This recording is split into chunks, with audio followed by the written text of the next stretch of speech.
All right, we are live and we're going to go ahead and test this. I don't know if we're going to do this every Thursday or not. We'll see how it works. We'll see where it goes.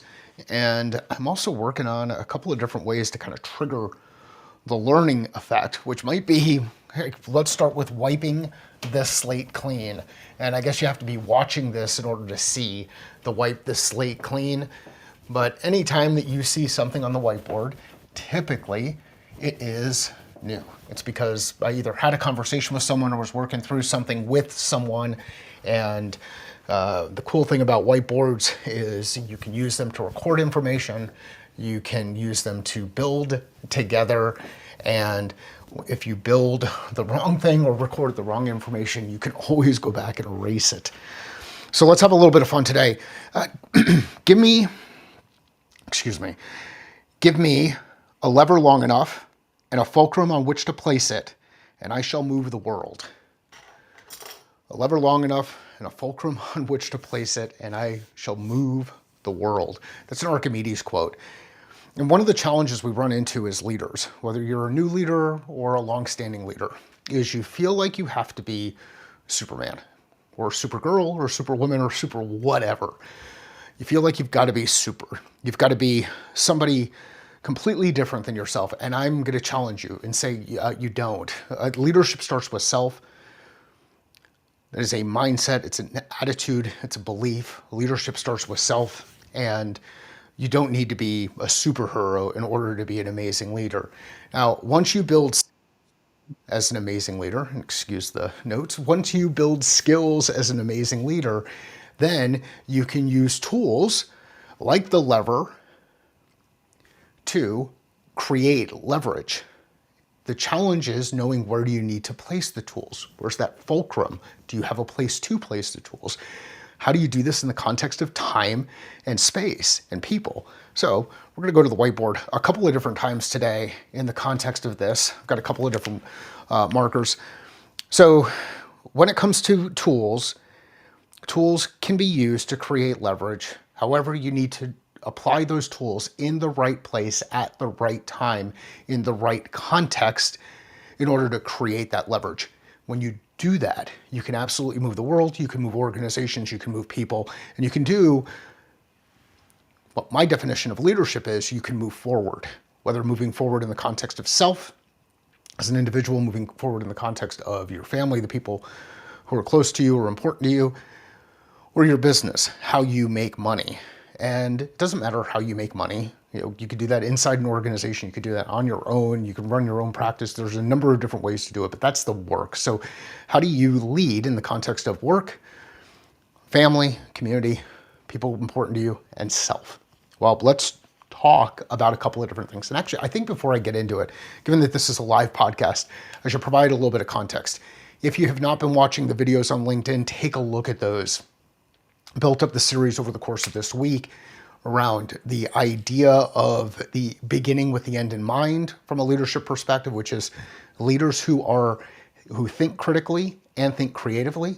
The reason we want to do both is on the creative side, we can innovate, we can create, we can build new things.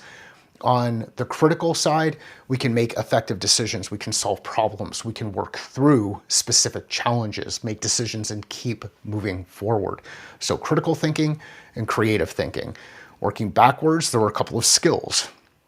Let's go through those 5 skills. The 5 skills were problem solving, decision making, achieving results, goal setting and execution, design for success, and communication. And in order to build those skills, we want to start with a mindset of continuous learning, strong belief in self, a belief that leadership starts with self. And from a mindset perspective, we talked about, this was yesterday, awareness.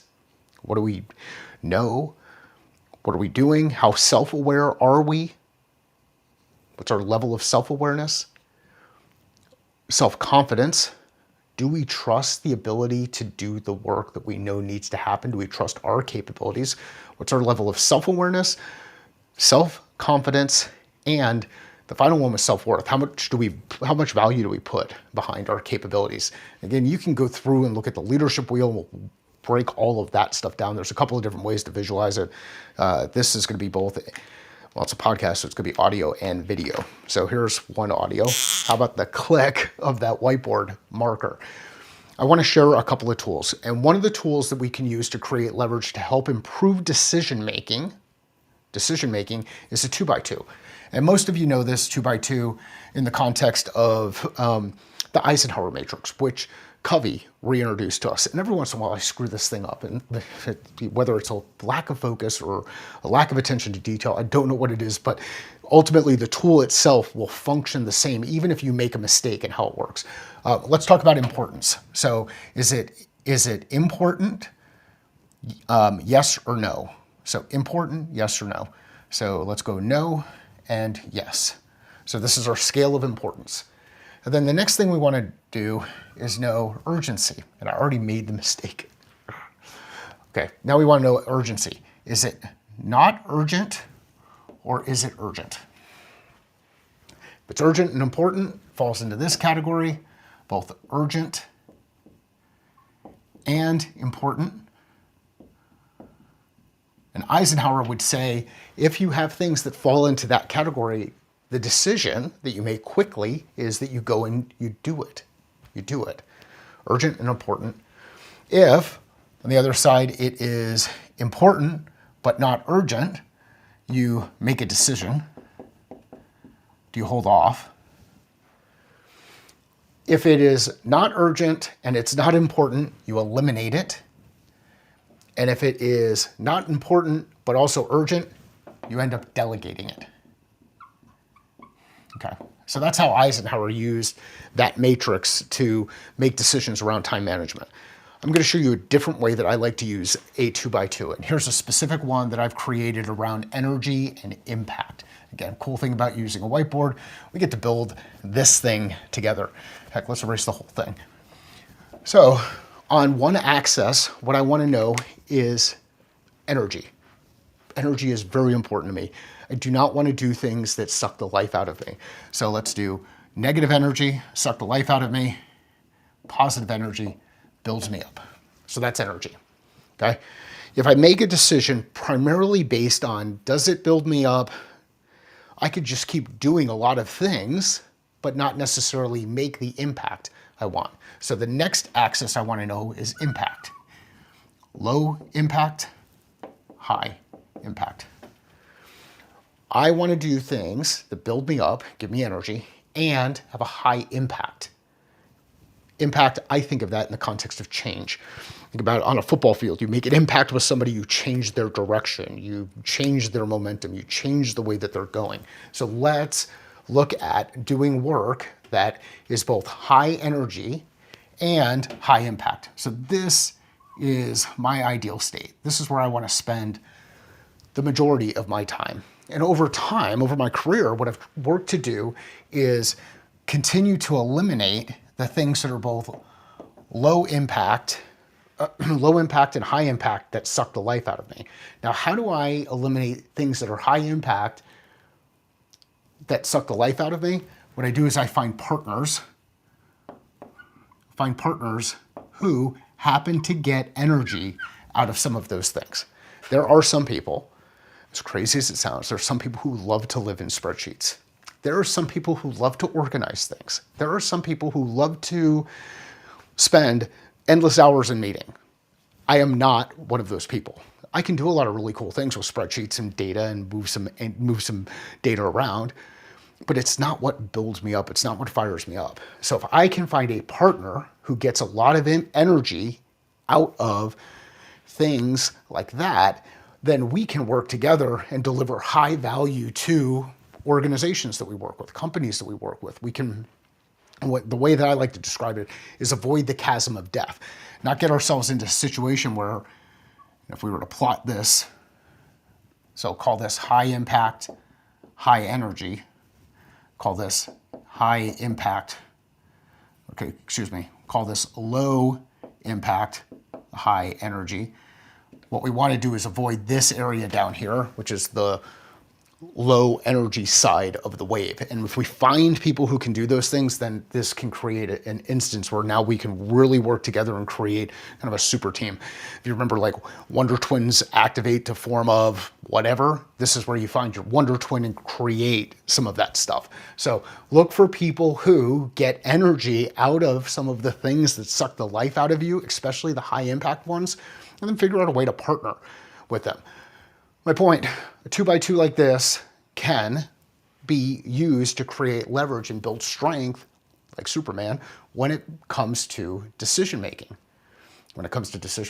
So what we do is we look at our challenge, we look at the decision that we have to make through 2 dimensions. And by looking at it through 2 dimensions, we reduce risk and improve our effectiveness, specifically when it comes to decision making. And that is a great way to create leverage. So that's a decision making one.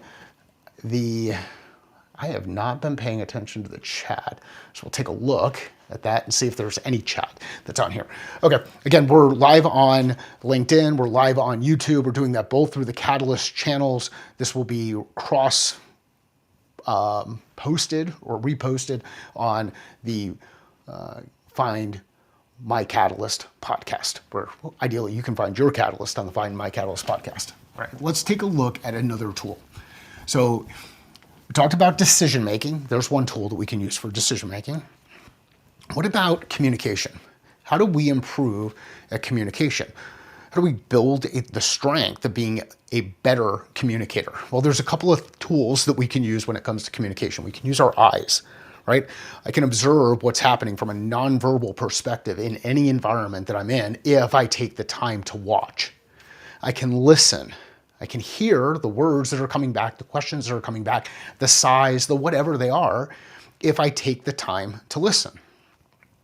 2 eyes, 2 ears, of 1 mouth. Another way that I can communicate is by speaking information. I can use nonverbal communication skills to pick up energy by changing the field that I'm working in, leveraging some of the space that I've got in my operating environment with the camera. You can see some of the shadows that are there. And I want to thank Murph for recommending a light below me that I do not have turned on to help cut down some of those shadows. So Murph, thank you for that. And Rachel, thanks for making that introduction. Let's get back into this tool. So the next tool that I want to talk about is a call plan. It's an effective communication tool. This originates from back in the day when I'm leading revenue teams, where we talk about how do we go in and get ourselves prepared to have an effective meeting and get closer to creating the conversion that we're looking for in that meeting. And the conversion can either be converting to a yes or converting to a no. So we want to convert. We want change from current state to either a desired state or a future state. So let's create conversions with a call plan or improve communication with a call plan. And if you ever go into a meeting without a call plan, you are wasting not only your time, but you're wasting your customer's time, and you're wasting the person on the other end. And customers can be internal customers or external customers. So let's work through this tool. First thing I want to know is who is it that I'm going to be communicating with? Now, this could be in a physical environment, it could be in a digital environment, it can be in a written environment, it could be an audio environment. Who are the people that I'm communicating with? The people who listen to the podcast. These are the folks that I'm communicating with. You want to find your catalyst, that nudge to start doing the things you were meant to do. And I attempt to bring on experts who have practical experience that can help share what's worked for them to help potentially create that nudge, that catalyst. So who are the people that are going to be in the room, are going to be receiving the message, are going to be listening to the podcast? Who? We want to know who the people are. This can be one person, this can be many people. As you increase the number of people, the complexity starts to change, their needs start to change. So who's going to be in the room? Next thing I want to understand are what are their objectives. What do they actually want to accomplish? What are they trying to get out of the discussion, the meeting, the thing, the reading, whatever it is? What are their objectives? I've been a part of those meetings where my objective is just to not fall asleep during the meeting. What are the objectives of the people that are in that environment with you? So who, their objectives, we're anticipating this. We're thinking about them. On our side, we want to know, what are our objectives? What are our objectives? What do we want to learn? What do we want to share? How do we want people thinking? What do we want people doing? What do we want to learn? What do we want to share? How do we want people thinking? What do we want people doing? What are our objectives? Do we want to learn information? Do we want to convey information? Do we want to validate an understanding? What is our objective? Be careful. Don't try to do too much in this environment. I like to limit things to 3. So if I know what the 3 objectives are on the other person's side, I know what the 3 objectives are on my side, then I can move into this next area, which is desired next steps. What are our desired next steps?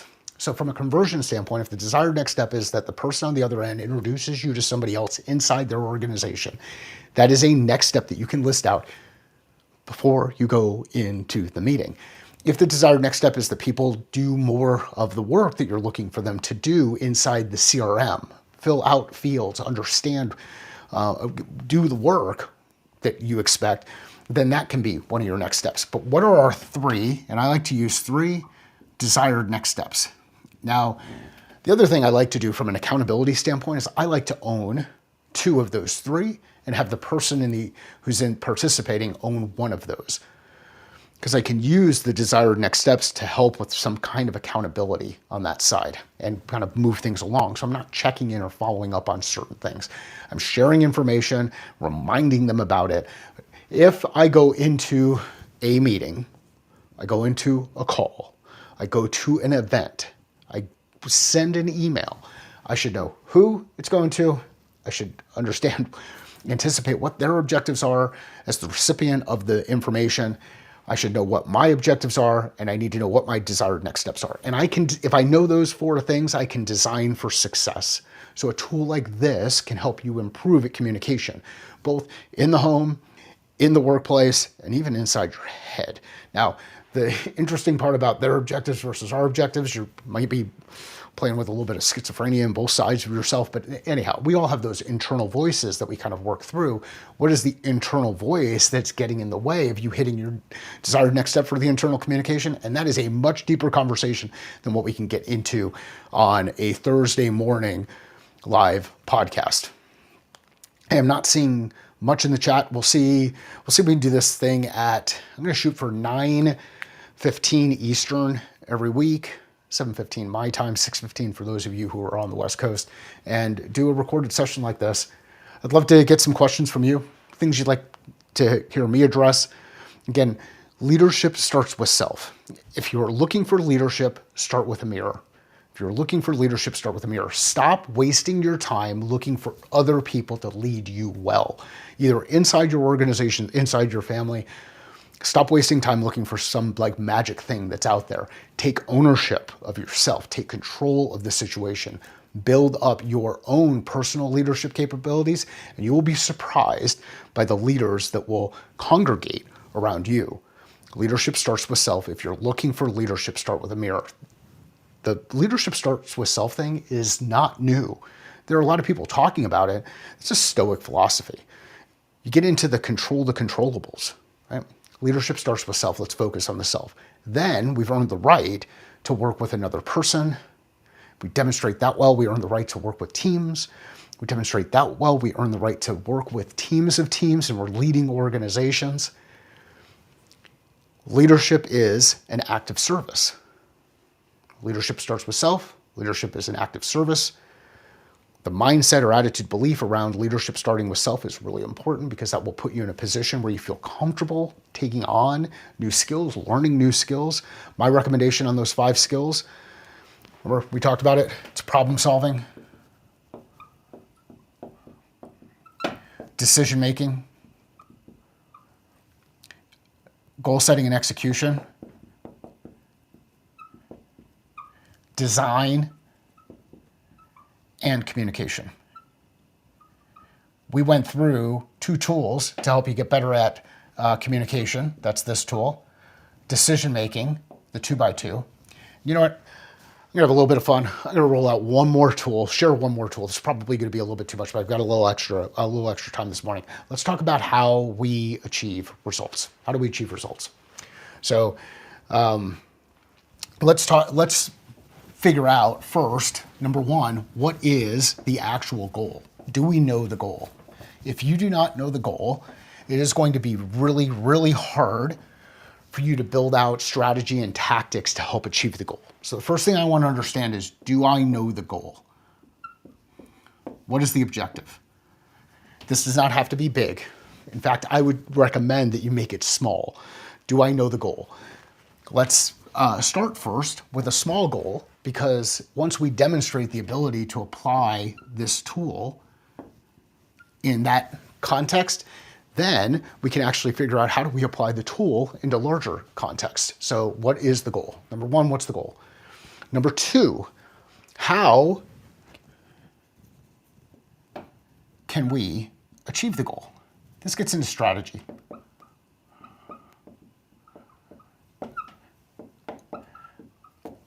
How can we go through and achieve the goal? What are some of the things that we can do? What are some of the things that need to be true to achieve that objective? We have a goal. We want to go get eggs at the grocery store. It's a very small goal. Heck, we want to get a glass of water from the kitchen. Our goal is to get eggs. Let's just work with the egg goal.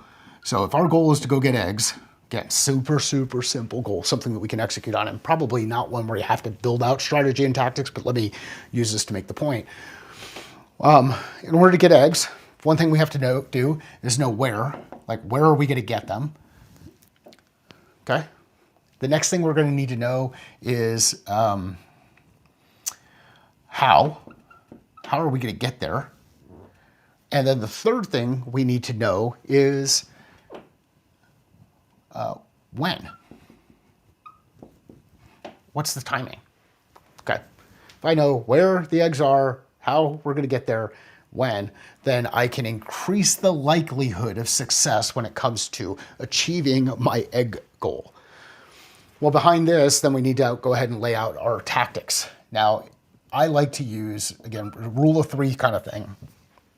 And I like to use three specific tactics that I can do either on a daily basis, a weekly basis, a monthly basis, an annual basis in order to achieve this result. This is where those checklists come in. If you like checklists come in these tactics, where, I could list out Fry's, I could list out Costco, and I could list out the local dairy. Okay, I've got a couple of different options. How? I'm going to drive a vehicle, or I could ride a bike. When do I need them by? Okay, here's why when is going to be important. If I need them in the next 20 minutes, the only way that I'm going to get them in 20 minutes is if I go to Fry's, because Fry's is just around the corner and I've got to get in the Jeep and I got to drive over there.